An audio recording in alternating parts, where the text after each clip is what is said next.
তোমার মোবাইল। নিঝুমের গলা শুনে ঝট করে ঘুরে তাকালো অয়ন। জিজ্ঞাসু দৃষ্টিতে তাকালো নিঝুমের দিকে। তোমার অহনা ফোন করছিল। তুমি কি রিসিভ করেছিলে ফোন? অয়নের গলার স্বরে কি ছিল জানে না নিঝুম, কিন্তু ওর মনে হলো পারলে ওই মুহূর্তে ও ছাদ থেকে লাফ দিতে পারলে শান্তি পেত। ছেলেটা ওকে কত নিচু লেভেলের মনে করে। কষ্টে চোখে পানি চলে এলোর। অবশ্য আজকাল ও এটাই সবচেয়ে সহজে পারে। ওর মুখভঙ্গি দেখেই কিনা জানে না, অয়নের রাগে তেতে উঠা মুখটা হঠাৎ আবার আগের মতো নরম হয়ে এলো। একটু অপরাধ বোধ কি নাড়া দিয়ে গেল জানে না নিঝুম। তবে ও আর দাঁড়াল না ওখানে। জোরের সাথে না বলেই প্রায় দৌড়ে বের হয়ে গেল ছাদ থেকে। নিঝুমের যাওয়ার পথের দিকে অনেকটা সময় স্থবির হয়ে তাকিয়ে রইল ও। মেয়েটার চোখের করুণ অসহায় দৃষ্টিটা ওকে ক্রমাগত ভাঙছে, ও বেশ বুঝতে পারছে। ভাই ও হারিয়েছে, আর হারানোর যন্ত্রণাটা এক ভুক্তভোগী ছাড়া আর কারো পক্ষে বোঝা সম্ভব না। হাতে থাকা মোবাইলটা আবারও বাজল। অহনা আবারও ফোন দিচ্ছে। কি বলবে ও এখন? নিঝুমকে নিয়ে শ্রীমঙ্গল ওকে এখন যেতেই হবে। আম্মুর কথার নড়চড় হয় না, আর আম্মুর কথার উপর ওদের দুই ভাইয়ের কথা বলার অভ্যাস খুব কম। যখনই বিশেষ কিছু নিয়ে কথা বলতো দুই ভাই একসাথে বলতো। ওর এত মন খারাপ লাগছে যে অহনার ফোনটা তুলতেও ইচ্ছে হচ্ছে না। অহনা যখনই শুনবে তখনই সিন ক্রিয়েট করবে। অহনাকে খুব ভালোভাবে চেনে ও। অহনা কলেজ লাইফে একবার সুইসাইড করতে চেয়েছিল। মেয়েটা অসম্ভব জেদি। কি রেখে কি করবে ঠিক করে বুঝে উঠতে পারছে না ও। আবার নিঝুমের এরকম মুখ দেখলে ঠিক মার ঝাড় খাবে ও। আর শ্রীমঙ্গল গেলে তো সোনায় সোহাগা। কথায় আছে যেখানে বাঘের ভয় সেখানে সন্ধে হয়। কিন্তু ওর এখন সব পথ বন্ধ, যেতে ওকে এখন হবেই। বাঘ থাকলেও আর না থাকলেও। পরদিন সকালেই বের হলো ওরা শ্রীমঙ্গলের উদ্দেশ্যে। একবার ট্রেনে, একবার প্লেনে করে করে শেষমেশ নিজেদের গাড়ি নিয়ে যাওয়ারই সিদ্ধান্ত নিয়েছে অয়ন। বাবা এমনিতেই তেমন চালায় না গাড়ি, তাই গাড়ির কথা বলাতে আর তেমন আপত্তি করেননি তিনি। তবে আম্মু একটু গাইগুই করছিল, বাবার কথায় থেমে গেছে। গাড়ি যাত্রাবাড়ির ওভারব্রিজ পার হয়ে হাইওয়ে ধরে এগুতেই নিঝুম বলল, অয়ন গাড়িটা থামাও প্লিজ, আমি পিছনের সিটে গিয়ে ঘুমাবো। আরে এটা কেমন কথা? তুমি পিছনে গিয়ে শুলে আমাকে তো ড্রাইভার ভাববে সবাই, আর তুমি ঘুমিয়ে গেলে কিডন্যাপার ভেবে কিডন্যাপিং কেসে ফাঁসিয়ে দিতে পারে। অয়ন মৃদু হাসল এসির টেম্পারেচারটা কমিয়ে দিতে দিতে। ড্রাইভারকে ড্রিভারের মতো লাগবে না তো কিসের মতো লাগবে? রাগী সুরে কথাগুলো বলল নিঝুম। অয়নের দিকে তাকালেও ওর এখন কষ্ট হচ্ছে, নিজেকে সামলানো মুশকিল হয়ে যাচ্ছে। হাজার হোক প্রিয় মানুষটার চেহারা এমন চোখের সামনে নড়েচড়ে বেড়াচ্ছে, অথচ কেবল চেহারাতেই যা মিল। অয়নের দিকে তাকালে অরণ্যর অনুপস্থিতি যেন আরও বেশি করে মনে পড়ছে নিঝুমের। মানে আমি তোমার ড্রাইভার? অয়ন চোখ বড় বড় করে অবাক হওয়ার ভঙ্গি করল। না তা হবা কেন, তুমি এই গাড়ির ড্রাইভার। আর আমার হওয়ার তো প্রশ্নই আসে না। তুমি বড় জোর অহনা। না সরি, তোমার অনার ড্রাইভার হতে পারো। বলেই আবার মনোযোগের সাথে নিজের হাতের নেইল পলিশ ভালো করে খুঁটিয়ে দেখতে লাগল নিঝুম। ওর কথায় অয়ন আর কথা বাড়াল না। কথা বাড়লেই এখন কথায় কথা বাড়বে বেশ বুঝতে পারছে ও, কিন্তু সকালেও তো নাস্তার টেবিলে বেশ ভালো মুডেই ছিল নিঝুম। নিঝুমের মনটা ঠিক কতটা খারাপ সেটা ও কাউকে বোঝাতে পারবে না। অরণ্যর গুলি লেগেছে এই কথাটাই কেবল ওর স্মৃতিতে আছে স্পষ্টভাবে। বাকিগুলো ধোঁয়াশার মতো। এখন মনে পড়ছে, ওকে লাশ দেখানো হয়েছিল অরণ্যর, কিন্তু ও তখন ওগুলো নেওয়ার মতো অবস্থায় ছিল না। নিয়মিতই ঘুমের ইনজেকশন দিতে হতো ওকে, প্রচণ্ড ডিপ্রেশনে চলে গিয়েছিল। আর ওই ঘোর লাগা অবস্থায় হ্যালুসিনেশনে অরণ্যকে সারাক্ষণই নিজের আশেপাশে দেখতে পেত ও। এমনকি মাঝে মাঝে মনে হতো ওকে আদর করছে কেউ কপালে। কখনোই মনে হয়নি ওর অরণ্য সত্যি নেই। কিন্তু আজ সকালে যা দেখেছে সেটা দেখার পর মন খারাপটা দ্বিগুণ হয়েছে। না, অয়ন মেয়েটাকে জড়িয়ে ধরে আদর করছিল তার জন্য নয়, বরং আজ ও স্পষ্টভাবে জানে ওর মানুষটা এই জনমে ওর কাছে আর কোনোদিনও ফিরবে না। ওকে ওভাবে আদর করার লোকটা মেঘের আড়ালে হারিয়ে গেছে। একটা দীর্ঘশ্বাস যেন ওর হাড় পাঁজর ছিদ্র করে বের হয়ে আসল গাড়ির গ্লাসের বাইরে দিয়ে নীল আকাশের দিকে চেয়ে রইল ও। ওখানে গেলে কি প্রিয় মুখটাকে একটু ছুঁতে পারবে ও? আচ্ছা, তোমার কি মনে হয় অয়ন আমাদের মেয়েটাকে দেখবে? রুমানার এমন প্রশ্নে শাহেদ নিউজপেপার থেকে মুখ তুলতে বাধ্য হলেন। এ কথা এখন কেন রুমা? জানি না, কিন্তু ছেলেটা বৌভাতের পর আসল না, কেমন একটা কথা না? ধুর, এর চেয়ে মনে হচ্ছে ফাহিমের সাথে বিয়েটা দিলেই ভালো করতাম। মনটা কেমন যেন খচখচ করছে। এখন আর খচখচ করে লাভ নেই। অফিসিয়ালি বিয়েটা হয়ে গেছে সবার চোখের সামনে। কিন্তু বিয়েটা তো নকল, সত্যি বিয়েটা তো এখনো হয়নি। হাসালে রুমানা, তোমার মেয়ে কনসিভ করেছে আর বাচ্চা তো আসমান থেকে আসেনি। আসলে কি জানো, বাপেরও বাপ আছে। মানে তুমি কি বোঝাতে চাইছ? এই ধরনের কথা কেন বললে? বিশেষ কিছু না, নিজে একটু ভাব তাহলেই বুঝতে পারবে। হ্যাঁ, কিন্তু বাচ্চা অয়নের তো না, তাই না? আর ডিএনএ টেস্ট করলেই সব সত্যি বের করে আনা সম্ভব। আসমা আপা কিছুই করতে পারবে না। তা ঠিক, কিন্তু দুই ভাই কিন্তু যমজ ছিল, হুবহু কার্বন কপি প্রায়। ডিএনএ টেস্টও যে ফাঁকিতে পড়ে যাবে না তা মনে করো না।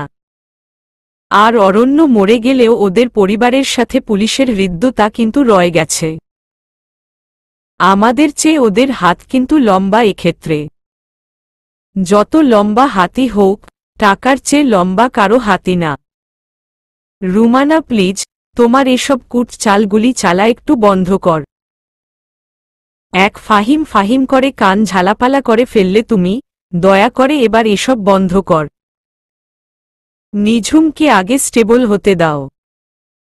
ও যদি অয়নকে না চায় তখন নর্মাল সেপারেশন করি এই ফাহিমের সাথে ওর বিয়ে দিয়ে দিও। কিন্তু তার আগে ওদের একটু অ্যাডজাস্ট হওয়ার চেষ্টা করতে দাও। শাহেদের ধমক খেয়ে রুমানা একটু থমকালেন। না, তিনিও আসলে ব্যাপারটা চাচ্ছেন না। কিন্তু অয়ন ছেলেটা এত ঘাততারা ধারণা ছিল না তার। অরণ্য ওর ভাইয়ের চেয়ে অনেক বেশি ভদ্র ছিল। বেলা 11টার দিকে একটা হাইওয়ে রেস্টুরেন্টে গাড়ি থামালো অয়ন। নিঝুমের একটুও ইচ্ছে ছিল না নামার, কিন্তু যতদিন যাচ্ছে ততই পেটের উপর চাপ বাড়ছে ওর। আগের চেয়ে ঘন ঘন ওয়াশরুম ব্যবহার করতে হয় এখন ওকে। আর অয়নকে এই কথাটা অনুরোধ করতে কি ভীষণ বিচ্ছিরি লাগছে ওর। বাচ্চা পেটে থাকলে নিজের স্বামীকে যে কথাগুলো খুব সহজে বলা যায়, সেগুলো অন্য কাউকে বলা কত কঠিন হাড়ে হাড়ে টের পাচ্ছে ও। ওয়াশরুমে পায়জামার ফিতেতে গিট লেগে ভয়ন অবস্থা। একে উঁচু পেট, তার উপরে শক্ত করে গিট লেগে গেছে, কি করে খুলবে বুঝতে না পেরে কেঁদে দেওয়ার অবস্থা হল ওর। এতক্ষণ ওয়াশরুমে কি করে মেয়েটা বিরক্ত হয়ে হাতঘড়িটা আবার চেক করল অয়ন। রাস্তাঘাটে যত দেরি করবে তত দেরি হবে ওদের শ্রীমঙ্গলে পৌঁছাতে। আরও 5 মিনিট চলে গেল। ভিতরে ভিতরে এবার খানিকটা টেনশন হল ওর। ব্যাপার কি? মেয়েটা গেল কই? ধীর পায়ে লেডিস ওয়াশরুমের কাছে গিয়ে দাঁড়াল। এত মহা মুসিবত, বের হয় না কেন নিঝুম? এখানে দাঁড়িয়ে সাজগোজ শুরু করল না তো আবার? কেউ কেউ বেশ চুল টুল আছড়ে বের হচ্ছে দেখে কথাটা মনে হল ওর। কিন্তু নিঝুমের মুড এখন যথেষ্ট খারাপ, এখন সাজার কথা না ওর। পরের মুহূর্তে একটা কথা মনে পড়তেই হাত পা ঠান্ডা হয়ে এল ওর। নিঝুম অজ্ঞান টজ্ঞান হয়ে যায়নি তো? এত সময় তো লাগার কথা না। না পেরে শেষে ওয়াশরুমের কাছে যেয়ে কেউ কি আছেন বলে ডাকতে বাধ্য হল ও। কি জানি কে কি মনে করে। ওর ডাকে ভেতর থেকে এক খালা বের হয়ে আসল। কি কইবেন, কাউরে খুঁজতাছেন?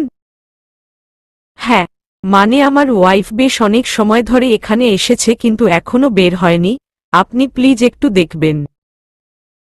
আচ্ছা খারান, আমি দেখতাছি। প্লিজ, ও প্রেগন্যান্ট? হ্যাঁ, নাম নিঝুম। যে দেখতাছি। অয়ন উৎকণ্ঠা নিয়ে দাঁড়িয়ে রইল। এই মেয়ে এখনই ট্রাবল শুরু করে দিয়েছে, সামনের দিনগুলোতে কি করবে কে জানে। মহা বিরক্তিকর অবস্থা, কিন্তু সেই সাথে পেটের মধ্যে কেমন যেন অদ্ভুত কিছু অনুভূতি হচ্ছে। সব মিলিয়ে ওর লাইফের 14টা বেজে গেছে বেশ বুঝতে পারছে ও। অবশেষে একসময় নিঝুমের দেখা মিলল। অয়নের দিকে তাকাতেই এক ধরনের অস্বস্তি লাগল নিঝুমের, নিশ্চয়ই খুব বিরক্ত হয়েছে ও। কিন্তু কি জবাব দেবে ও? স্যার মোডাম তো পায়জামার বনি খুলতে পারতাছিল না, একা একা ফুপায় ফুপায় কান্তাছিল বাথরুমের মধ্যে। মহিলাটা দাঁতগুলো বের করে হাসতে লাগল। অয়ন কথাটা শুনে তাড়াতাড়ি একটা 100 টাকার নোট গুজে দিল মহিলার হাতে। নিঝুমের খুব রাগ হল, এতে এত হাসার কি হল মহিলার। কিন্তু মানুষটা ওকে সাহায্য না করলে ও কি করত বুঝতে পারছিল না, তাই আর কথা বাড়াল না। কিন্তু এর মধ্যে ওর রাগটা গিয়ে সোজা অয়নের উপর পড়ল। এর দয়া দেখাইতে আসছে ওর উপর ফ্রিতে। ওর দয়া চাইছে ও। বেশি বেশি মাতব্বর। আর 1 সেকেন্ডও ওর ওখানে দাঁড়াতে ইচ্ছে হল না। হেঁটে সোজা গাড়ির কাছে চলে আসল ও। আরে কিছু খাবে না? বের হয়ে আসলে কেন?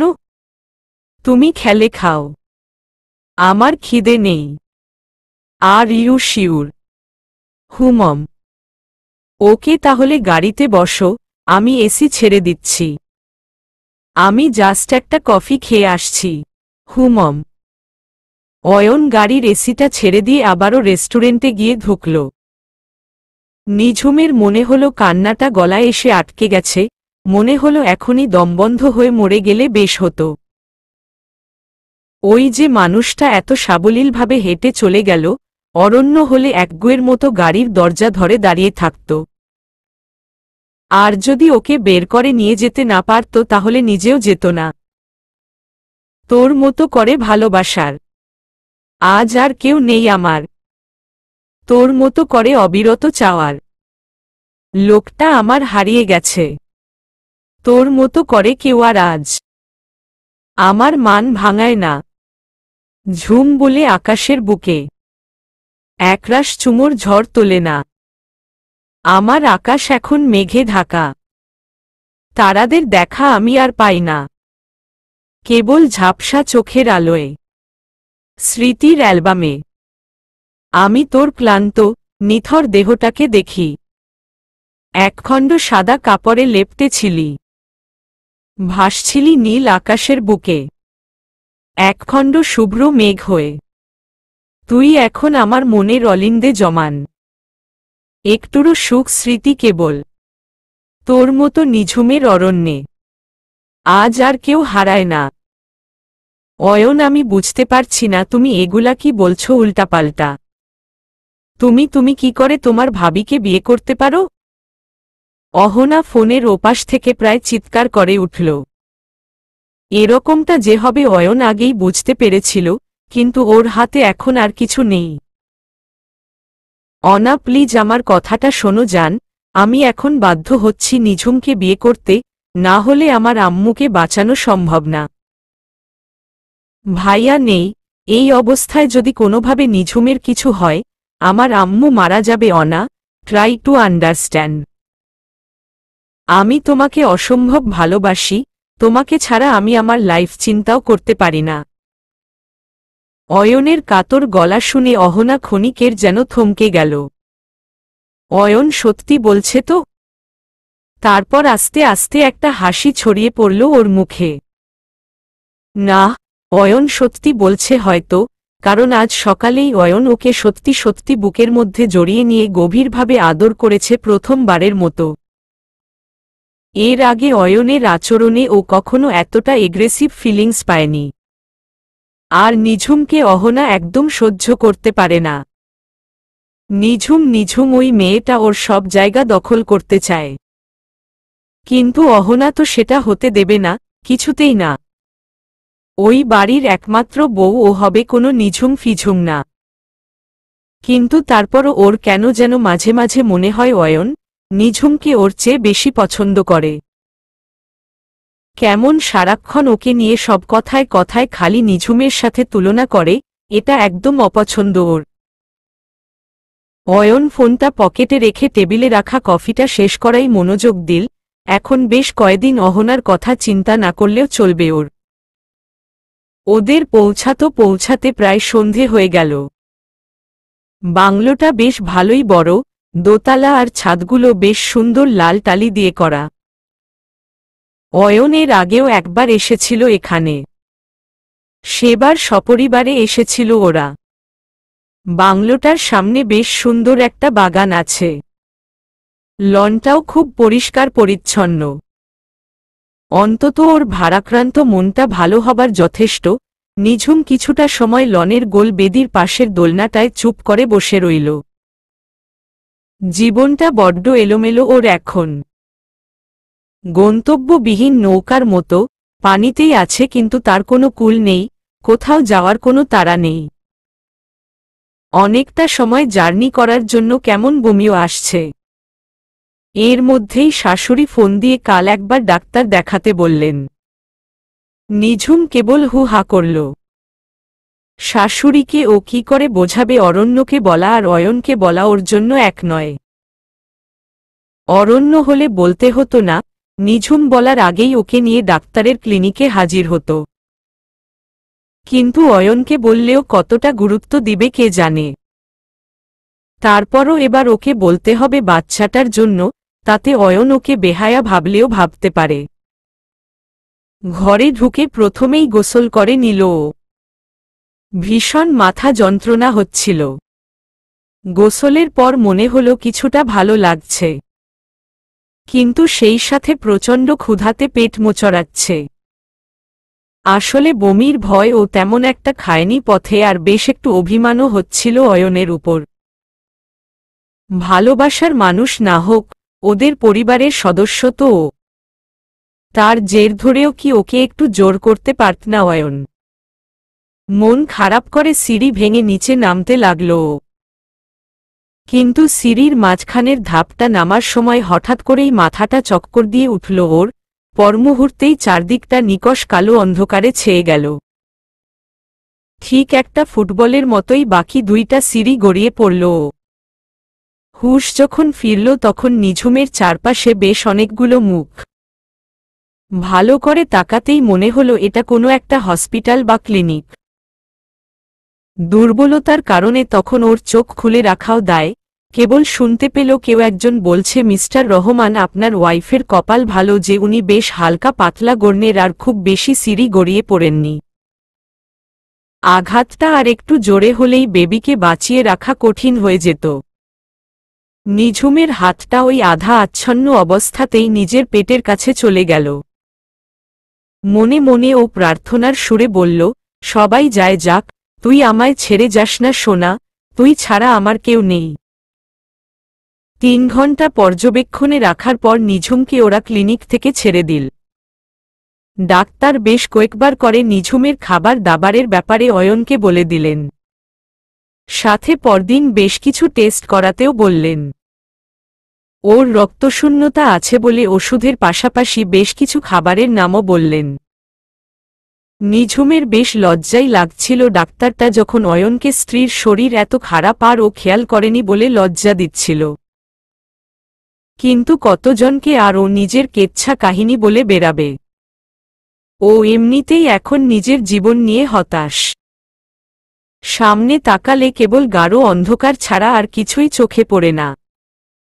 ওর মনে হলো অয়নের চোখের দিকেও ও এখন আর তাকাতে পারবে না। ও এখন দুই পরিবারের জন্যই লজ্জার কারণ, সবারই বোঝা। বাংলোতে ফিরে ওকে গাড়ি থেকে নামানোর সময় অয়ন ওকে জিজ্ঞেস না করে সোজা কোলে তুলে নিল। নিঝুম অয়নের এমন আচরণে এতটাই অবাক হল যে না করার বদলে অয়নের গলাটা দুই হাত দিয়ে জড়িয়ে ধরল মুহূর্তেই। অয়ন একটা কথাও না বলে সোজা নিঝুমের ঘরে এসে ঢুকল। নিঝুমকে বিছানায় শুইয়ে দিয়ে পকেট থেকে একটা প্যাকেট বের করল অয়ন। ওতে নিঝুমের ওষুধ আছে জানে নিঝুম, কিন্তু অয়নের মুখটা দেখে মনে হচ্ছে ও একটা রোবট। মুখ স্টেনলেস স্টিলের মতোই শক্ত করে রেখেছে। হঠাৎ করেই নিঝুমের পুরো শরীরটা কেঁপে উঠল ভয়ঙ্করভাবে। কে যেন কানে কানে বলে গেল, অয়ন এই মুহূর্তে প্রচণ্ড রেগে আছে। ঠিক এমনই একটা মুখ ও দেখেছিল বেশ কয় মাস আগে, যেদিন লোকগুলো জোর করে ওর আর অরণ্যর বিয়ে দিয়ে দিয়েছিল। যমজ হওয়ার কারণে দুজনের মুখের গড়ন এক আর রাগ হওয়ায় সেটাকে প্রায় অভিন্ন বলে মনে হচ্ছে। নিঝুমের খুব ইচ্ছে হচ্ছিল অয়নের বুকের উপর ঝাঁপিয়ে পড়ে, কিন্তু অরণ্য না, এই সত্যিটাও ওর কাছে এখন দিনের মতো স্পষ্ট। কিন্তু তারপরও ওর কষ্ট হচ্ছে, ভীষণ কষ্ট হচ্ছে। অয়ন আজ আসার আগে ওদের গাড়ির গ্যারেজে দাঁড়িয়ে অহনাকে জড়িয়ে ধরে গভীর ভালোবাসা নিয়ে চুমু খেয়েছে। তো খেয়েছে, ও তো জানেই অয়ন ওর অনাকে ভালোবাসে, তবুও এই দৃশ্যটা ওকে এত কষ্ট কেন দিচ্ছে? মুখ শক্ত করে ওষুধের প্যাকেট থেকে 3টা ওষুধ প্রেসক্রিপশন দেখে বের করল অয়ন। ওষুধের সাথে পানির গ্লাসটা এগিয়ে দিতেই দ্রুত হাতে ওষুধগুলো নিয়ে নিল নিঝুম অয়নের হাত থেকে। কিসের ওষুধ এগুলো? গ্যাসের ওষুধটা চিনি, বাকিগুলো জানি না। আমি তো আর সব জানতা না যে সব জেনে বসে থাকব, বিরক্ত স্বরে জবাব দিল অয়ন। নিঝুম আর কথা বাড়াল না। অয়নের ভ্রু দুটো কুঁচকে আছে, দুই চোয়াল একটা আরেকটার উপর চেপে বসেছে। এই ভঙ্গিতে অবিকল অরণ্য মনে হচ্ছে অয়নকে। নিজের অজান্তেই লোভীর মতো তাকিয়ে রইল নিঝুম। আর কয়টা বছর ওর সাথে বাঁচলে কি অমন ক্ষতি হতো অরণ্যর? বুকটা ব্যথায় কেমন চিন চিন করতে লাগল ওর। অয়নের সাথে এখন ও কোনো ধরনের বাড়তি কথা বলতে চায় না। অয়ন নিশ্চয়ই ওর উপর এখন চরম বিরক্ত হয়ে আছে, আর সেটাই স্বাভাবিক। অন্যের দায় জোর করে ওর ঘাড়ে চাপানো হয়েছে, অয়নেরই বা কী দোষ? যতই যমজ ভাই হোক, সে তো স্বতন্ত্র এক সত্তা। নিঝুমও আর অপমানিত হতে চায় না। শুধু বাচ্চাটার জন্যই ওর এতদূর আসা। নিঝুমের এখন একটাই ইচ্ছা, সেটা হলো ও যদি কোনো কারণে বেঁচে নাও থাকে তবুও অয়ন যেন ওর বাচ্চার দায়িত্বটা নেয়। অহনা ব্যাপারটা কিভাবে নিবে জানে না নিঝুম, কিন্তু ওর অনুরোধ হয়তো ফেলতে পারবে না অয়ন। এখন থেকে 7 দিন একদম ফুল রেস্টে থাকতে হবে। ক্ষতি হয়নি মানে এই নয় যে আর কোনো ক্ষতি হবে না। ডাক্তার অতিরিক্ত নড়াচড়া করতে মানা করেছে তোমাকে। আর এই অবস্থায় জার্নি করা হয়েছে বলে আমাকে অনেক কিছু শুনতে হলো। জার্কিংয়ে বেবির ক্ষতি হতে পারত। যাই হোক, এখন থেকে সতর্ক থাকবে আশা করি। তুমি ওর মা, ওর জন্য কোনটা ভালো সেটা তোমার চাইতে বেশি তো কেউ জানে না। অয়ন দরজার দিকে তাকিয়ে কথাগুলো বলল। কেন যেন অয়ন ওর দিকে তাকাচ্ছে না, ব্যাপারটা বুঝতে পারল না নিঝুম। কিন্তু ওকে প্রশ্ন করলে এখন হিতে বিপরীত হতে পারে। নিঝুম লক্ষ্মী মেয়ের মতো মাথা নাড়ল। আমি রেস্ট নিব, তোমাকে দুশ্চিন্তা করতে হবে না, নিঝুম অয়নকে আশ্বস্ত করল। গুড, না হলে যে কোনো সময় ব্লিডিং শুরু হতে পারে। Be careful. আচ্ছা থাকব। অয়নের কাট কাট সুরের কথাগুলোতেও কেমন যেন কান্না পেল নিঝুমের। ওদের দুজনের সম্পর্কের আসলে এখন এতই অবনতি ঘটেছে যে অয়ন ওকে আজকাল আর ঝুমঝুমি বলেও ডাকে না। বলে অয়ন ঘর থেকে বের হয়ে গেলে ওষুধ খেতে যেয়ে ঘুমের গোলাপি রঙের ওষুধটা চিনতে সমস্যা হল না নিঝুমের। কিন্তু ক্লিনিকের ডাক্তার কথায় কথায় বলেছিলেন যে ওকে যে পেইনকিলার দিয়েছে তাতেই ঘুমের ওষুধ দেওয়া থাকে। তাহলে আলাদা ঘুমের ওষুধ খাওয়ার তো আজ দরকার নেই। আর এখন তো ও শান্ত হয়ে গেছে। নিজের জীবনের দুঃসহ নিয়তিকে ও তো এখন মেনেই নিয়েছে। ঘুমের ওষুধটা না খেয়ে ট্রের উপরেই রেখে দিল ও। বালিশে শুয়ে চোখ বুজতেই মেজাজ খারাপ হলো ওর।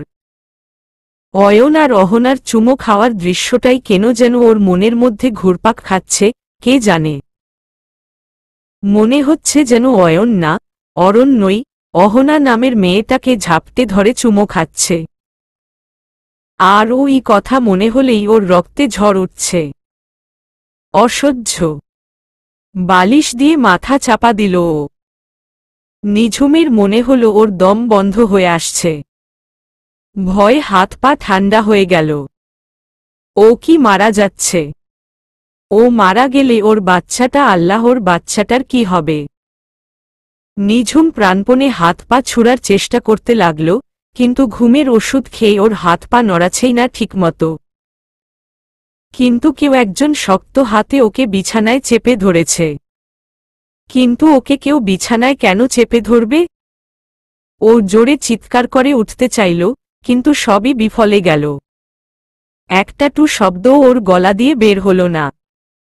এর পরের সেকেন্ডেই ভয় জমে গেল ওর শরীর। অরণ্যর পরে কি এখন ওকে কেউ মারতে চাইছে? কিন্তু ওকে কেন? ও তো কারো কিছু করেনি। আর অরণ্যর কোনো সিক্রেটও ও জানে না। অফিসিয়াল ব্যাপার অরণ্য নিঝুমের সামনে পারতপক্ষে কোনো আলোচনাই সাধারণত করত না, তবে কিন্তু পরমুহূর্তেই জটটা খুলে গেল এক ঝটকায়। কেউ একজন পাগলের মতো ওর গলায়, ঘাড়ে পাগলের মতো চুমো খাচ্ছে। ওকে মারতে নয়, ওকে পঙ্কিলতায় ডুবিয়ে দিতে চাইছে কেউ। আর সেই কেউটা এই মুহূর্তে কে হতে পারে মনে হতেই বুকটা ধড়াস করে উঠল ওর। অয়ন। কিন্তু অয়ন ওকে এভাবে হতবাক হয়ে গেল নিঝুম। শেষ পর্যন্ত ওর সাথে জবরদস্তি করবে অয়ন। কিন্তু কেন? ওর তো অহনা আছেই। তারপর মুহূর্তে মনে হলো আইনত অয়ন এখন ওর স্বামী। কিন্তু সে তো আর ওর পেটে অরণ্যর বাচ্চা, আর সবচেয়ে বড় কথা অয়ন ওর সাথে ওর ইচ্ছার বিরুদ্ধে এটা করতে পারে না। ওদের মানসিক কোনো সন্ধি তো হয়নি, কেবল খাতা কলমে হলেই কি হবে? কিন্তু অয়ন কি এতটাই সিক? একজন প্রেগন্যান্ট মহিলাকে মাথা পুরো এলোমেলো হয়ে গেল ওর। নিঝুম ওর সর্বোচ্চ শক্তি দিয়ে চেষ্টা করল, কিন্তু তেমন একটা প্রতিরোধ করতে পারে না। ঘুমের ওষুধের কারণে ওর আচ্ছন্ন অবস্থাটা ভালো কাটছে না, কেমন ঝাপসা আর শূন্য শূন্য ঠেকেছে মাথাটা, মনে হচ্ছে ও কেবল দুলছে। ওর চোখ দুটো কোটর থেকে প্রায় ছিটকে বের হয়ে আসার উপক্রম হল যখন ওর ঠোঁট দুটো অয়নের দখলে চলে গেল। ওর নরম ঠোঁট দুটো শক্ত, শুষ্ক জাতাকলের নিচে পিষ্ট হতে হতে নিঃশব্দে আর্তনাদ করতে লাগল। নিঝুমের মনে হল ওর কলিজা ফেটে যাচ্ছে। অরণ্য, বেঈমান কোথাকার, নিজে একা একা নিজের ওয়ান ওয়ে টিকিট কেটে ওকে ফেলে রেখে চলে গেল, আর ওকে একবার বলে যাওয়ার প্রয়োজনও বোধ করল না। মরেই যখন যাবে তাহলে ওকে স্বপ্ন কেন দেখালো? নিঝুমের চিৎকার করে বলতে ইচ্ছে হল, অরণ্য তুমি আমার জীবনে একটা অভিশাপ, আমি এখন কি করব? অয়ন তো তুমি নও, কিন্তু তারপরও ও তোমার ছায়া। আর সেই ছায়ার সাথে অন্য কাউকে দেখলে আজ আমার সহ্য হচ্ছে না। আমার কষ্ট হচ্ছে, ভীষণ কষ্ট হচ্ছে। তুমি আমাকে এই কষ্ট থেকে মুক্তি দাও। ওর দুঃখরা যতক্ষণে কান্নার মিছিলে যোগ দিয়েছে, কারো অনুসন্ধিৎসু অশান্ত হাত দুটো ততক্ষণে নিঝুমের স্পর্শকাতর অংশগুলোকে জহুরির মতো ছুঁয়ে ছুঁয়ে দেখছিল। নিঝুম টের পেল ওর অন্তর্বাসের হুকটা আলগা হয়ে খসে পড়ল, আজ আলসেমি করে ওটা খুলে নিও। আকাশে বাতাসে আসন্ন তাণ্ডবের হুঙ্কার শুনতে পাচ্ছিল ও। থরথর করে এমনভাবে কাঁপতে শুরু করেছিল নিঝুম যে মনে হচ্ছিল নদীতে ঝড়ো হাওয়ায় দুলতে থাকা একটা ডিঙ্গি নৌকাও উত্তাল তরঙ্গের সাথে সাথে দুলছে। নিজেকে নিঝুম মনে করিয়ে দিল যে অরণ্য ওকে কেবল শরীরের আনন্দকে উপভোগ করতে শিখিয়েছিল, কিন্তু আজ যা হবে সেটা হবে বৈরী এক অনুভূতি, এক পাক্ষিক ক্ষমতার বিজয় হবে। ও পড়ে থাকবে নিঃস্ব, লুণ্ঠিত, কপর্দকহীন। কিন্তু আচমকাই কেউ একজন এই গল্পের লাগাম টেনে ধরল, গল্পের মোড় ঘুরে গেল মুহূর্তের মধ্যেই। নিঝুমের মনে হল কত জনম পরে ওর ফুসফুসটা তার স্বাধীনতা ফিরে পেল। এতক্ষণ ও কোনো দুঃস্বপ্নের মধ্যে ভাসছিল কিনা বুঝতে পারল না, হঠাৎ করেই ওর শরীরের উপর থেকে আরেকটা শরীরের ভার নাই হয়ে গেল। সত্যিই বুক ভরে শ্বাস নেওয়ার আনন্দটা এত তীব্র জানা ছিল না নিঝুমের, কিন্তু সেই সাথে আরও একটা সন্দেহ ক্ষণিকের জন্য ওর মনে উকি দিয়ে গেল, এটা অয়ন তো? ও তো ওর চেহারা দেখেনি একবারও। ভয়ের একটা ঠান্ডা স্রোত ওর শিরদাঁড়া বেয়ে পা অবধি নেমে গেল তিরতির করে। লোকটা যদি অরণ্যর খুনিদের কেউ হয়, নিজের অজান্তেই ঢোক গিলল ও। বহু কষ্টে দাঁতে দাঁতে বাড়ি খাওয়া ঠেকাল। একমনে প্রার্থনা করতে লাগল, আমার যা হয় হোক, শুধু বাচ্চাটাকে দেখো তুমি আল্লাহ। কিন্তু লোকটা গেল কোথায়? হয়তো অয়নই ওটা, এখন তো মনে হচ্ছে অন্য কারো চাইতে অয়ন হলেও ও বাঁচে। আচ্ছা, অরণ্যর মৃত্যুতে কোনোভাবে অয়ন জড়িত নেই তো? কিন্তু অরণ্যকে মেরে অয়নের লাভ কি? অরণ্য তো আর অয়নের পথের কাঁটা ছিল না, নাকি কাঁটা? হুট করেই আবার আশেপাশে কোনো একটা দরজা খোলার শব্দে চমকে উঠল নিঝুম। লোকটা বাথরুমে গিয়েছিল। বাতাসে তীব্র একটা কটু গন্ধ ভেসে আসছে, খুব সম্ভবত লোকটা নেশা করেছে। এলোমেলো ভঙ্গিতে আবার ওর বিছানার দিকেই এগিয়ে আসছে লোকটা, নিজেকে বাঁচানোর প্রচণ্ড তাগিদ অনুভব করল নিঝুম। হাত দিয়ে প্রতিরোধ করার মতো কিছু পাওয়া যায় কিনা খুঁজল, কিন্তু তার আগেই আবার আষ্টেপৃষ্ঠে জড়িয়ে ধরল ওকে শরীরটা। নিঝুম খুব অবাক হল যখন লোকটা ওকে জোর করার বদলে ওর শরীরটাকে জাগাতে চাইল। লোকটার আঙ্গুলের মাথায় কিছু আছে, তানপুরার মতো ওর পুরো শরীরটা সেই স্পর্শের দাবিদার হওয়ার জন্য ব্যাকুল হয়ে উঠতে লাগল। প্রতিটা মুহূর্তে শিউরে শিউরে উঠছিল ও, যেন কতকাল ধরে এই উৎসবের আগমনী বার্তার অপেক্ষাতেই ছিল। অনুমতি ছাড়াই মন্থর গতিতে উৎসবের ডামাডোলের কেন্দ্রবিন্দুতে পরিণত হল ও, ক্ষণিকের মধ্যে কাম পরাভূত করল ইন্দ্রিয়কে, চিন্তা চেতনা সম্পূর্ণ লোপ পেল ওর। নিঝুমের মনে ও পচা গলা একটা লাশে পরিণত হচ্ছে স্বেচ্ছায়, আনন্দে। চোখ মেলতেই ঝাপসা আলোয় যে চেহারাটা ওর নজরে এল সেটা দেখে স্বস্তির নিঃশ্বাস ফেলা উচিত নাকি অপরাধ বোধে কুঁকড়ে যাওয়া উচিত ঠিক বুঝতে পারছিল না নিঝুম। মুখটা খুব পরিচিত, বড্ড পরিচিত। নিজের অনাবৃত শরীরটার দিকে তাকিয়ে ডুকরে কাঁদতে ইচ্ছে হল নিঝুমের। অয়নের দিকে তাকিয়ে ঘৃণায় শরীরটা রি করে উঠল। মনে হল গলাটা চেপে এক্ষুনি ওকে শেষ করে দেয়। হাতটা গলা পর্যন্ত নিয়েও গেল, কিন্তু শেষ অবধি পারল না। এই চেহারার প্রতি ওর প্রচণ্ড লোভ, ওই চোখ, নাক, মুখ না দেখে ও থাকবে কি করে? আর সবটুকুই কি কেবল অয়নের দোষ? ও নিজেও কি ব্যাপারটা উপভোগ করেনি? হয়তো সজ্ঞানে নয়, তবুও তো উপভোগ করেছে, খুব বেশি বাধা তো দেয়নি। তাহলে আর একা অয়ন দোষী হবে কেন? দ্বিমুখী এক চিন্তার স্রোত নিঝুমকে দুই দিকে নিয়ে ছুটল। অয়নকে ডাকতে গিয়েও চুপ হয়ে গেল নিঝুম। কি বোঝাপড়া করবে ওর সাথে? ওকে অয়ন চায় কিনা? কিন্তু এখন কোনো কিছুই আর ওর হাতে নেই। অয়ন কাল নিজে সেধে ওর কাছে এসেছে। অয়নকে অহনার কাছে ফিরিয়ে দেওয়ার সামর্থ্য ওর আর নেই। অয়নকে অহনার মতো ভালো হয়তো ও বাসতে পারবে না, কিন্তু ওর সন্তানের এখন একজন বাবা দরকার এই পৃথিবীতে টিকে থাকার জন্য, আর অরণ্যর বিকল্প হিসেবে অয়নের জুড়ি নেই। স্থির হয়ে অয়নের মুখের দিকে তাকিয়ে রইল ও, অয়নকে ছেড়ে যাওয়া ওর আর হবে না। নিজের হাতটা নাকের কাছে নিতেই ঝাঝালো এক গন্ধে গাটা গুলিয়ে এল নিঝুমের, তাড়াতাড়ি বালিশ দিয়ে নাকটা চেপে ধরল ও। কিন্তু তাতেও খুব একটা সুবিধা হলো না। রীতিমতো বমি পাচ্ছে ওর। বুঝতে পারছিল না মদ খাওয়াটা কি অয়নের নিয়মিত অভ্যাস নাকি ঝোঁকের বশে খেয়েছে ও। নিঃশব্দে নিজের কাপড় তুলতে গিয়ে খেয়াল করল প্রায় পুরোটাই অয়নের শরীরের নিচে। খুব সাবধানে কয়েকবার চেষ্টা করার পরও বিফল হয়ে শেষে ট্রলিব্যাগের দিকেই এগুতে যাচ্ছিল ও, কিন্তু তার আগেই একজোড়া সবল হাত পেছনে থেকে ওকে আবার নিজের বুকের মধ্যে চেপে ধরল। নিঝুম এবার সত্যিই বাধা দিতে যাচ্ছিল, কিন্তু তার আগেই ওর কানের কাছে অয়ন ঘুম জড়ানো স্বরে বিড়বিড় করে বলে উঠল, উমম সারাক্ষণ এতে নড় কেন, ট্রেনের ইঞ্জিনের মতো, অসহ্য। নিঝুমের বুকের মধ্যে 1,00,000 হাতুড়ির বাড়ি একসঙ্গে পড়ল।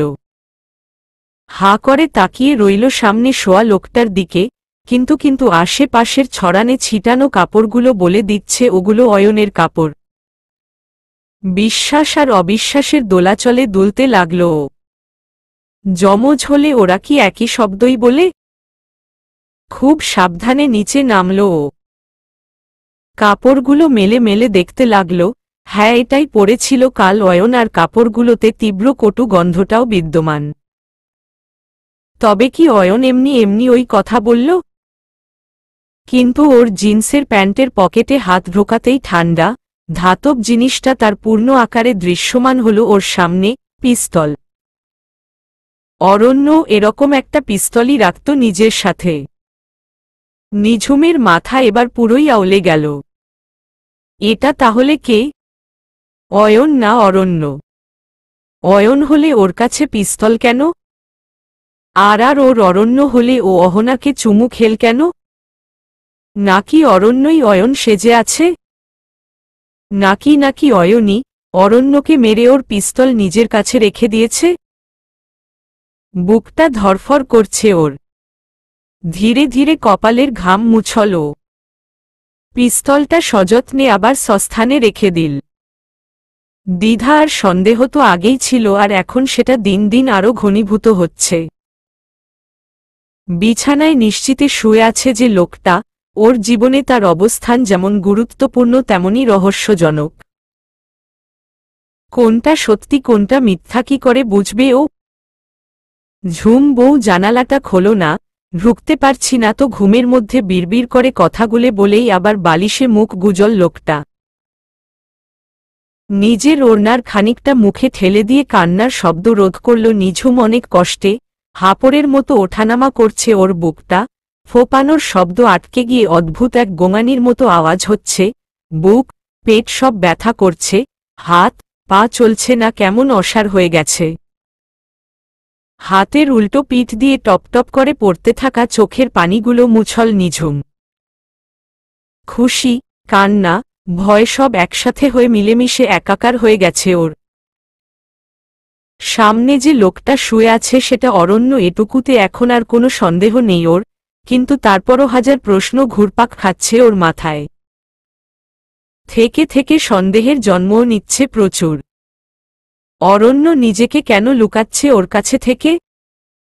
আর এটা যদি অরণ্য হয় তাহলে ওই দুর্ঘটনায় কে মারা গিয়েছে? অয়ন। কিন্তু তাহলে অরণ্য অহনার সাথে সম্পর্ক কেন রাখছে? আবার কাল রাতে সে ওর সাথেও শারীরিক সম্পর্কে জড়িয়েছে।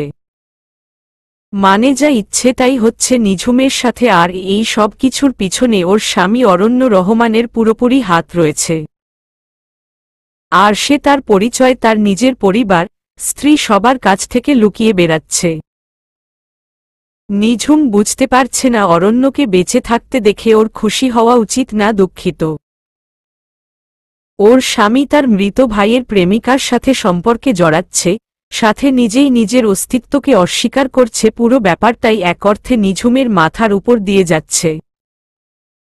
মনে হচ্ছে ও একটা দীর্ঘ সময়ের জন্য গোলকধাঁধার ফাঁদে পড়ে গেছে।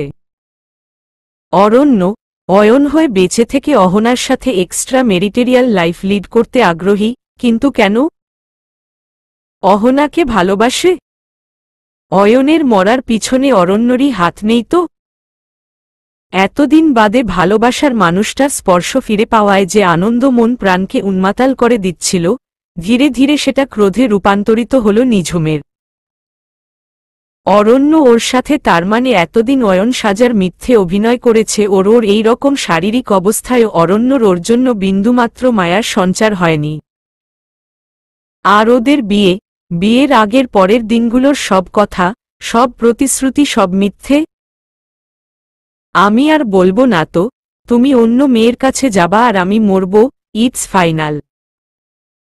অরণ্যকে বলা কথাটা এতদিনে বাদে মনে পড়ার সাথে সাথে মাথায় রক্ত উঠে গেল নিঝুমের। সেদিন তো ও নিছক দুষ্টুমি করে কথাটা বলেছিল, সেটাই যে ওর ভবিতব্য হবে জীবনেও ভাবেনি ও। অরণ্যর প্যান্টের পকেট থেকে রিভলভারটা আবার বের করে আনল ও, এনে স্থির দৃষ্টিতে ওটার নলের দিকে তাকিয়ে রইল। প্রাণপ্রিয় পুরুষকে অন্য কারো বাহুডোরে দেখার চাইতে শাস্তি বোধ হয় আর কিছুতে নেই, কিন্তু নিঝুমকে তার চেয়ে বেশি দেখতে হয়েছে, অনেক বেশি।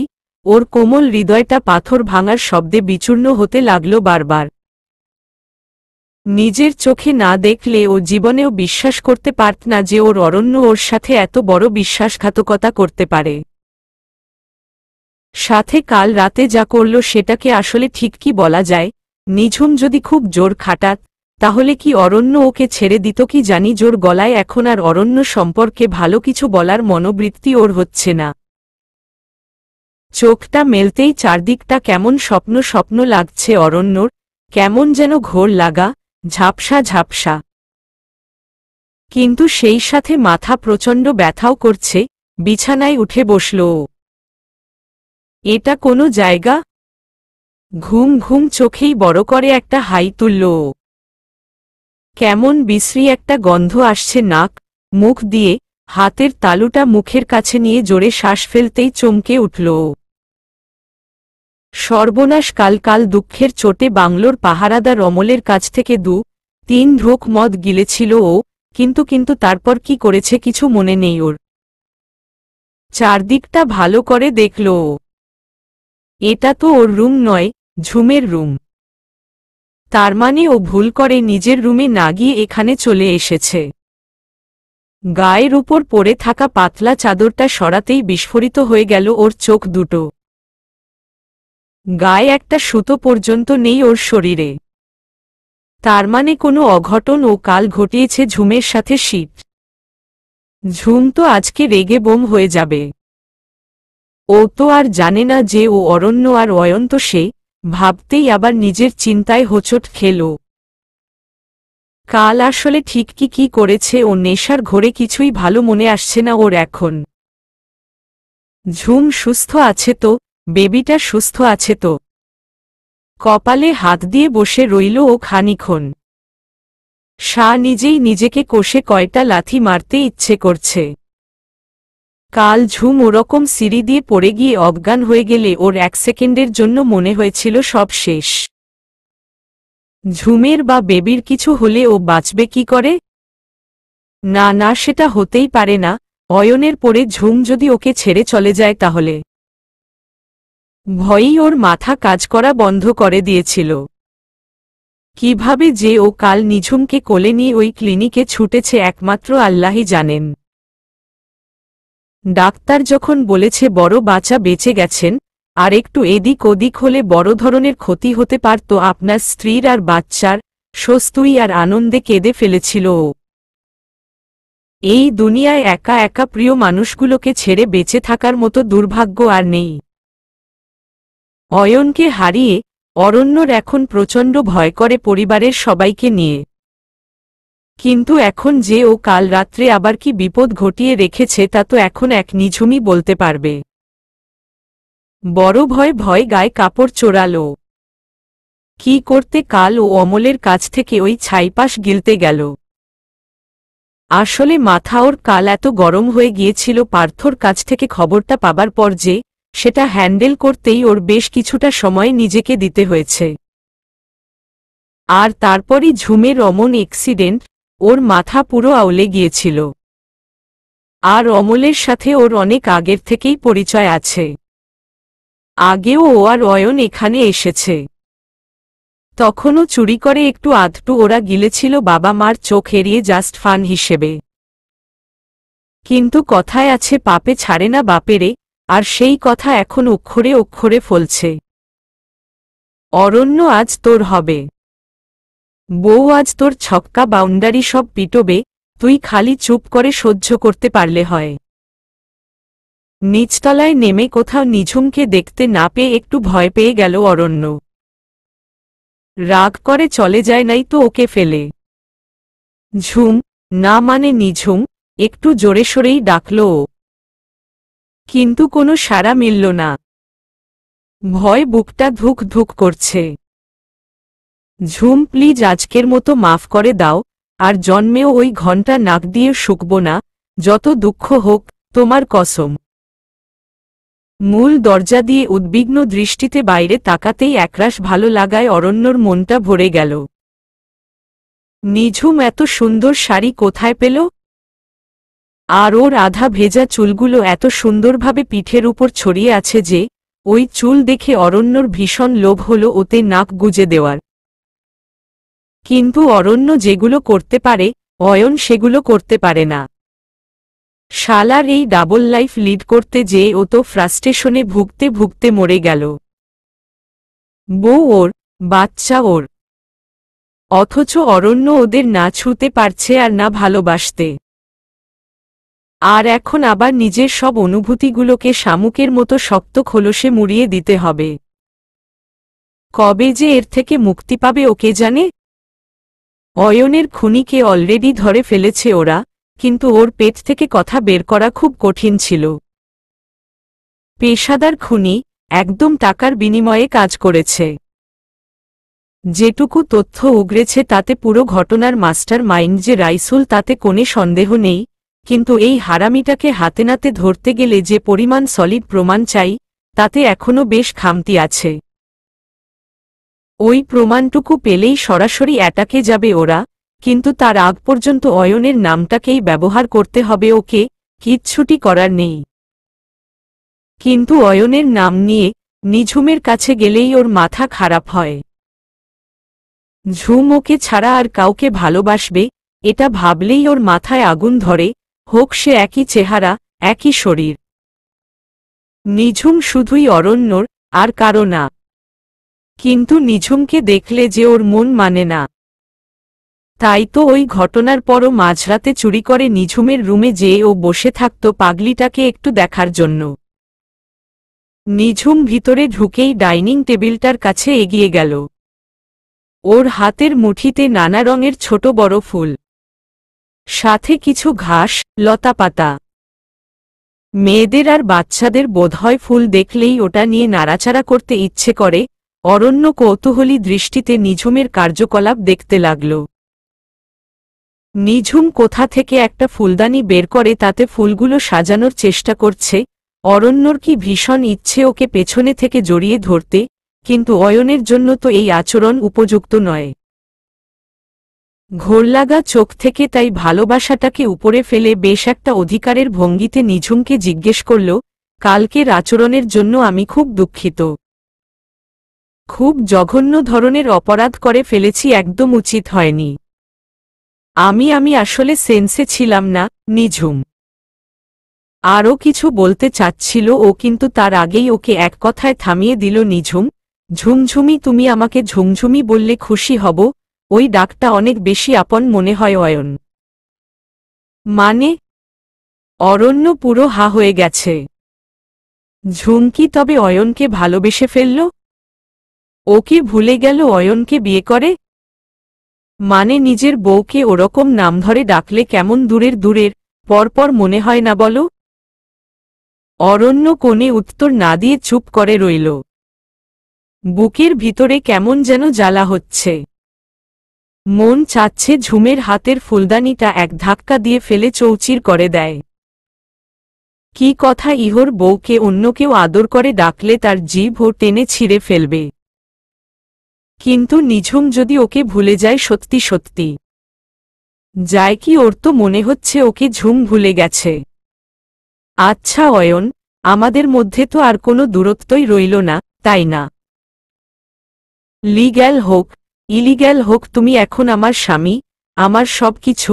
আমার বাচ্চার বাবা নিঝুম হাতের ফুলগুলো ফুলদানিতে একটা একটা করে সাজাচ্ছে মনোযোগের সাথে। মানে দূরত্ব রইল না মানে? একসাথে শুলেই কি মনেমনে দুজন মানুষ এক হয়ে যায় নাকি? আমি কখনোই অহনা মানে অনার জায়গায় তোমাকে বসাতে পারব না। অনা আমার ফার্স্ট লাভ। ওর কথা শুনে সাথে সাথেই নিঝুম একটা দীর্ঘশ্বাস ফেলল। তাহলে আর কি এই একরাতের অভিসারের তো আর কোনো মূল্যই রইল না। কপাল খারাপ, আমিও গর্ভবতী, কুমারী নই, আর তোমারও আমাকে দরকার নেই। তাহলে বরং সম্পর্কটা এখানেই শেষ হোক। তুমি বরং আমার ঢাকা যাবার ব্যবস্থা কর। আমি আব্বু আম্মুর কাছে ফাহিম ভাইয়ের কথা বলি। ফাহিম? এই ফাহিমটা আবার কে?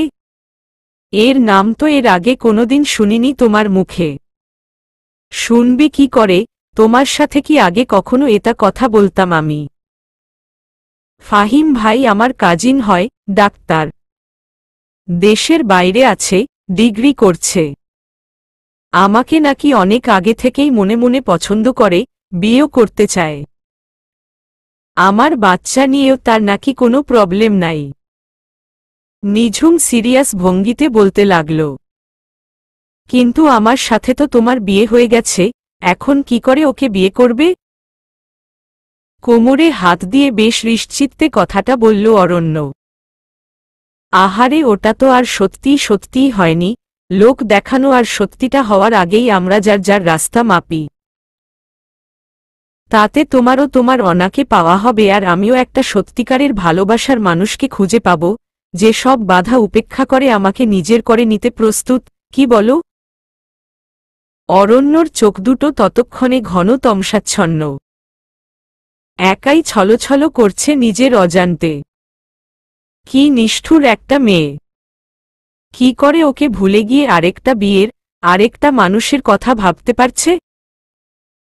ও তো ভাবতেও পারে না ঝুমের জায়গায় অন্য কাউকে। এজন্যই বোধহয় গানের কলিতে ভারাক্রান্ত হৃদয়ের কষ্টগুলো ফুটিয়ে তুলে শিল্পীরা। নিঝুম কি তবে সত্যিই এত পাষাণা? এক হৃদয়হীনার কাছে হৃদয়ের দাম কি আছে? সে আছে নিজকে নিয়ে। আমি তো আপন দোষে পেলাম শুধু অথই যন্ত্রণা। সে তো যাবে চলে, সবই যাবে ভুলে। নিঠুর সে সজনী, আমি যাব কেঁদে তারেই সেধে সেধে। জেগে শুধু রজনী, নীরবে নীরবে। কথা আব্দুল হাই আলহাদি। অয়ন, কিছু বলো। নিঝুমের কথায় ভিতরের ঈর্ষাটা আরও বহুগুণ বাড়ল বই কমল না অরণ্যর। এই ফাহিমের বাচ্চা আবার কোত্থেকে এসে জুটল? এমনিতেই হালে পানি পাচ্ছে না ও, তার উপর নতুন আর এক উপদ্রব। রাগে গাটা করকর করছে ওর। এই বিদেশে থাকা ছেলেগুলোর জন্যই ভালো মেয়েগুলো সব বিদেশে রপ্তানি হয়ে যায় অসহ্য। অয়ন, অসম্ভব উদ্বিগ্ন স্বরে ডাকল নিঝুম।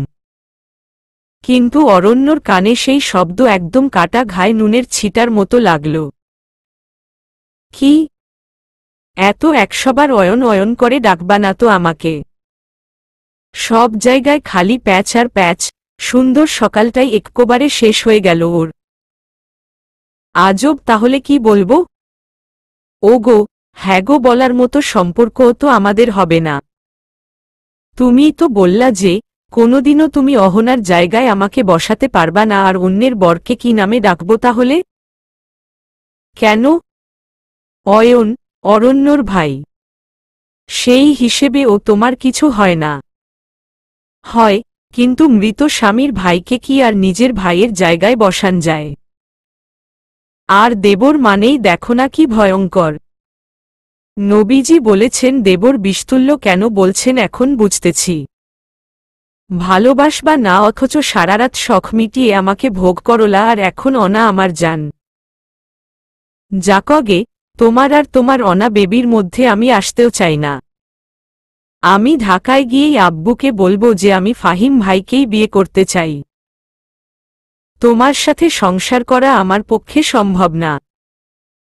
ভালোবাসবা না আবার এত বাসনের মতো চেটে ফেলে রেখে দিবা আবার সময়ে ছোট ভাইয়ের মতো দেখতে বলবা এত মিরাকল আমাকে দিয়ে হবে না। ও তার মানে তুমি যা ইচ্ছা যাকে ইচ্ছা চাইলেই বিয়ে করতে পারো, এত সহজ মনে হয় তোমার? অত সোজা না। বিয়ের কাবিনে তুমি নিজে দস্তখত করছিলা মাইন্ড ইট, আর ভোগ করছি মানে আমার বউ আমি ভোগ করছি, যেমনে ইচ্ছা সেমনে ভোগ করছি, আরও করব। দরকার হলে 4 হাত পা বেঁধে রেখে দিব দেখি কি করে ঢাকা যাও তুমি। নিঝুমের কথায় কেন যেন অসম্ভব জ্বালা হচ্ছে ওর। ওই ফাহিমের 14 গোষ্ঠী উদ্ধার করত ও, ওই ব্যাটা দেশে থাকলে। কত বড় সাহস ওর বউ বিয়ে করবে শয়তানটা। ইবলিশ কোথাকার। অরণ্য, মাইন্ড ইউর ল্যাঙ্গুয়েজ। অসভ্যতামির একেবারে শেষ মাথায় চলে গেছ। বেঁধে রাখবা মানে আমি কি তোমার পোষা কুত্তা নাকি? আরে আগে তোমার নিজের ওই বড় বড় বুলি কপচানো বন্ধ কর। আমাকে এত জ্ঞান দিতে আসার দরকার নাই। আমি আইনের বাইরে কোনো কাজ করি না। কখন থেকে সেই ভোগ করছি বা নিজের বউয়ের সাথে শুইতেও বলে এত ঝামেলা পোহাইতে হয় মানুষকে। কি তুমি তোমার এত সাহস? রাগে হাতে থাকা রজনীগন্ধার স্টিকগুলো ছুঁড়ে মারল নিঝুম অরণ্যর মুখের মধ্যে। হ্যাঁ তো, বরিশালে পুরো দেনমোহরের টাকা দিছি না বুঝায় তোমাকে, তারপর আবার অন্যায়ভাবে ভোগ করলাম কোত্থেকে? হ্যাঁ। অরণ্য পুরো তেতে আছে। ফোঁস ফোঁস করে শ্বাস ফেলছে সাপের মতো। হ্যাঁ, দেনমোহরের টাকাটা তুমি আমাকে দিস কিন্তু কাবিনের কাগজটা তুমি আমার কাছ থেকে চেয়ে নিছিলা না? হ্যাঁ তো ওটা তো আমার আলমারিতেই আছে, খুঁজে দেখা লাগে না। বিরক্তির সাথে উত্তর দিল অরণ্য। ফালতু সব প্রশ্ন করে। কাবিন মনে হয় একেবারে ওটা নিয়ে খেয়ে ফেলছে ও। তো আমি আমার বিয়ের কাবিন তোমার আলমারিতে খুঁজব কেন? তো কোথায় খুঁজবা? জাতীয় জাদুঘরে? কিন্তু অরণ্যর আলমারিতে খুঁজব? হ্যাঁ, আমি তো তাই বললাম। আমাদের বিয়ের কাবিন তো আমাদের ঘরেই থাকব, তাই না? ওহ, আমি ভেবেছিলাম ওটা হারিয়ে গেছে। তুমি যত্ন করে রেখে দিয়েছ জানলে তো আর এত চিন্তা করতাম না। তুমি আমাকে অনেক আন্ডার এস্টিমেট কর ঝুম, তোমার অরণ্য এত কাঁচা কাজ কখনো করে না। অরণ্য একটা মুচকি হাসি দিল। নিঝুম বোধহয় পরাস্ত হল এবারের ঝগড়ায়। হুমম তাই দেখছি। আমার অরণ্য যখন কাউকে নিয়ে খেলে তখন একদম তার ঠোঁট দুটো নিয়েই খেলে, একদম কাঁচা কাজ করে না, এমনকি সেটা নিজের বাড়ির গ্যারেজের সামনে হলেও না, মৃত ভাইয়ের প্রেমিকা হলেও না। ভীষণ পাকা খেলোয়াড় সে। অরণ্যর চোখের দিকে থেমে থেমে খুব স্পষ্ট আর শান্ত গলায় কথাগুলো বলল নিঝুম। হঠাৎ 100 ওয়াটের শক খেল যেন অরণ্য।